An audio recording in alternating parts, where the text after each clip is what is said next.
Yeah. Um man. So last podcast was about insecurities, creative insecurities, and I think it's so funny because this is like my 20th time trying to record this podcast episode right now, and it's because of simple mistakes. And it's funny because last podcast I was trying to talk about it's okay to make mistakes and just build off of those mistakes. So it's funny that it took me so long to record this episode. So I also heard there was some problems with the audio.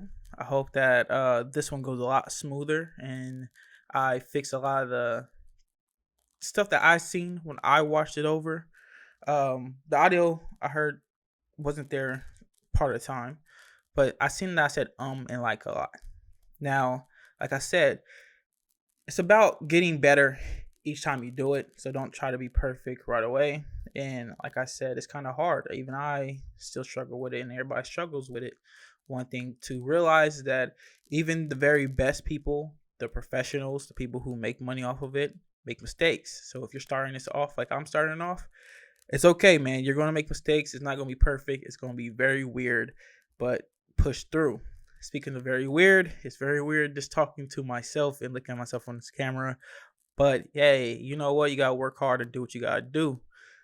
So, again, I want to say thank you to everyone who listened to my last podcast as much as they could. Gave me a lot of advice, a lot of support. Some people even said that they feel inspired to do their own podcast, which is awesome. That's what I want people to do. Find new ways to express yourself, to feel better, to release thoughts. And this is why I kind of do this. So today's podcast episode is going to be about rejection. And everybody experiences rejection at some point in life. You're going to for the rest of your life. I don't know at what point you probably won't be feeling it unless you're like Jeff Bezos, and I'm sure he still feels some type of rejection. But it's important that we learn how to handle rejection. So my experience with this, it goes back obviously a lot. I think when I first realized I had a problem with rejection, um, goes back to my beginning years of college when things just started changing for me. Where I'm out of high school where things were a lot easier than I'm in college where I'm just not suffering, but I'm being challenged with a lot of new things. So,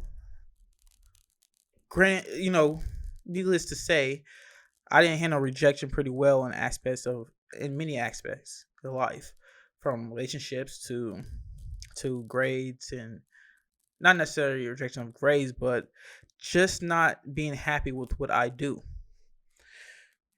So my whole purpose of this podcast came from a quote that I heard from the I Am Athlete podcast, which is from Brendan Marshall and Chad Okosinko, and all those. It's a great podcast. They're amazing. They're hilarious, and they bring you a lot of great jewels. But they had Deion Sanders on there, who is, to me, is one of the greatest athletes ever. So in Deion's appearance on this show, he said something that just really stuck to me because, like I said, we all deal with rejection. And at this point in my life, I'm out of college and I'm dealing with a lot of rejection in many ways. He said, "Are you at peace when you don't get what you want?" That's what Deion said. And at the moment, I didn't realize, but I was developing healthy strategies for myself to be at peace, and that's all I was trying to do. And when I heard this, and I just thought it was like crazy because it's like what I'm doing. It's like that's the type of steps I was doing. I didn't know how to explain it to people, because in this point in my life, I applied for some jobs. I had an interview down in Florida. I decided not to do that. I decided to stay in Omaha, and it was simply because I'm working on my life. I'm working on my lifestyle, and I'm trying to find out what makes me happy and the direction I want to go, not just for the 6 months to a year, but 5 years from now. And how do I get to that point? So before I had the opportunity to have a job interview in Florida, I applied for a job in Omaha, which I thought I'd be very qualified for because I used to work this place. Um, I didn't even get an interview. It's a place that I worked at for 5 years. I didn't even get an interview, and it was kind of hard for me at that moment. But um, yeah, I mean, I had to be at peace with that. I had to deal with that feelings and emotions, and I had to find a healthy solution to how I'm going to handle it. So what I'm saying here is, are you at peace when you don't get what you want? I see a lot of people from a news standpoint or people I know personally who, when things go south for them, they're not the same. They're not happy anymore. They're in depression, and it stays that way. And I, at a time, was the same way.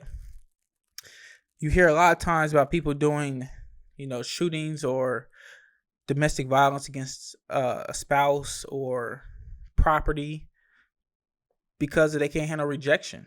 You see people give up on themselves when, for example, their podcast doesn't do well. Whenever something just doesn't go the way that they planned, a way that they wanted to go, they just don't know how to handle that. So I just want to give out some tips that I see that help me a lot, and hopefully, if you're someone that's listening, you can pick it up. You can you can pick up some jewels, pick up what you like, and then leave what you don't.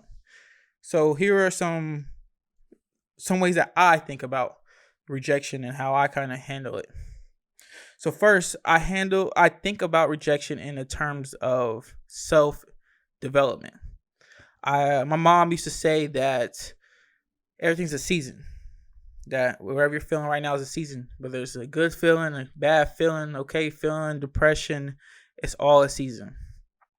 So that's kind of how I handle rejection. I think of it as a season. I think that it's a feeling that you're going to have for a little bit, or a long time. But to work out of it, you got to find maybe a new purpose, a new direction, new goals.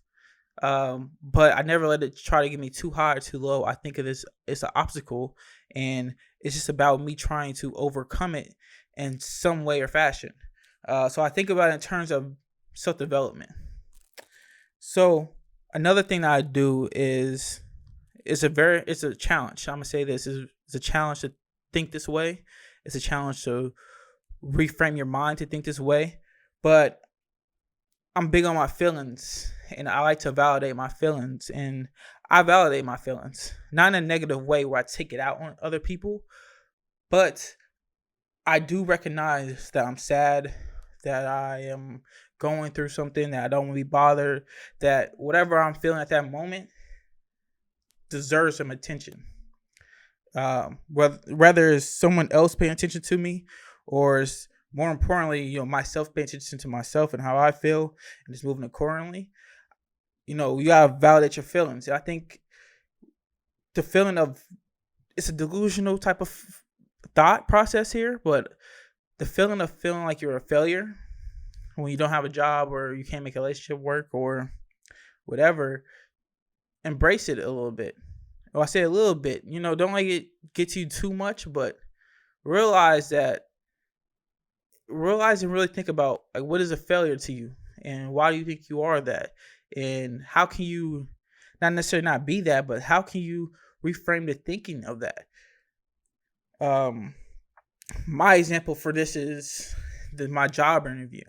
I didn't even get the job interview, but I took a couple of days to sit in my feelings, feel sad about myself, and really just feel what I was really feeling. But during those 2 days I developed a plan. I said, these 2 days I'm going to allow myself to feel sad about it. But when I get back, I'm going to get to work. I'm going to look at whatever I need to work on for this particular job or this type of field, which is graphic design and other things. And I'm going to put in my time and get better. I'm not going to let it affect me in a way that I just give up on myself or do not try to reach my goals anymore. I'm not going to lash out on other people because it's not their fault. It's not necessarily my fault, but it's something inside of me that I just need to learn how to control, and it's not anybody else's fault, and it's just something that I could work on. And that's kind of way I think about it when I'm thinking about my feelings. I just really have a deep conversation with myself and try to think of a plan. And my next step is kind of hard as well, but once you start practicing these in any type of form, yeah, I believe your life will get better. I start to reshape my thinking. It goes kind of back with understand my feelings and come up with a plan. I reshape my thinking. I think of things as a blessing. And what that means is just what it means. But what it means to me is that things happen for a reason.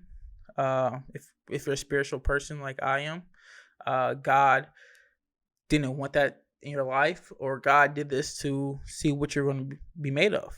God gave you another obstacle. So what are you going to do? You can get better, or you can go down a negative path. So I don't try to think negative. It's kind of hard, but I don't try to think negative. I try to just think of the positive.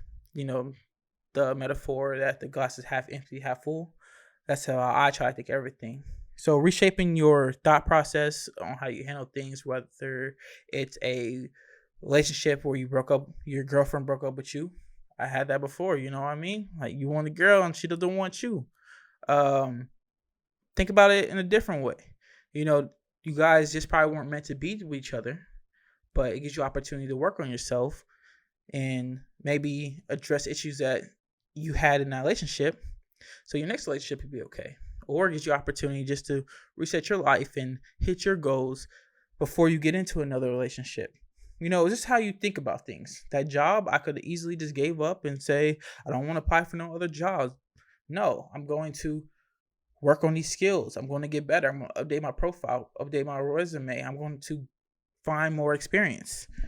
This podcast, it took me 20 times, I kid you not, to try to record this podcast, but understanding I'm going to get better each time I do this, and don't be too hard on myself.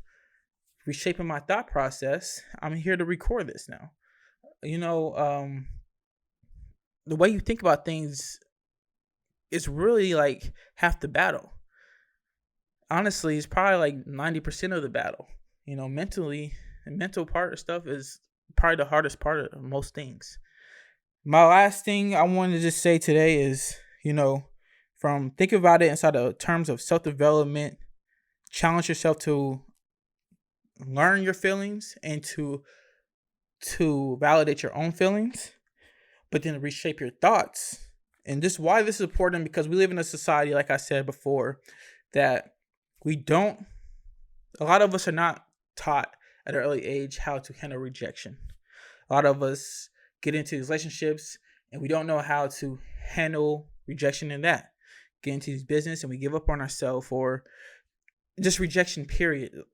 Inside my community, with people I know a lot of, my own family, myself, rejection is just very hard to handle. And that's why I want to speak about it, because I was going through a period in my life where I was getting rejected by many things, and I just had to look at myself and say, hey, are you okay with the outcome? And are you going to get better from this, or are you going to get worse from this? And again, sometimes there's nothing else you can do, but learning how to cope with rejection and just being happy with any type of outcome is a skill. It's going to help you out in life. It's going to make your life a billion times better. Trust me. So that's why I think it's so important now we just learn how to, be at peace when you don't get what you want. So that's the podcast episode for today. I'm going to try to switch it up a bit. Talking to myself is kind of hard. Recording is kind of hard. So I'm thinking about trying to add another guest in for some parts, but I still want to have a solo session podcast episode so I can, again, get out my feelings and talk my talk. But I also want to have some other people who come in and maybe talk to them. Maybe I just do interviews. Maybe I have a co-host and we just talk about topics of the week. It don't always have to be deep things like this. So tell me what you think. I appreciate everybody that again listened to my last podcast episode and gave me a lot of great inspiration. Um, and I don't know what else the words I could say. Just made me feel really good about myself. And made me want to keep doing this. So if you can follow my page on YouTube, E Studios, and then if you want to, you can just actually watch this episode on estudios.com, which will have future content such as short films and other things that me and my team are creating. Yes, it's not just going to be me right here. I have plenty of friends who like to do stuff, and we're working on plenty of things. I just had to get my life together a little bit, but you know how it is. So thank you for tuning in. See you next time.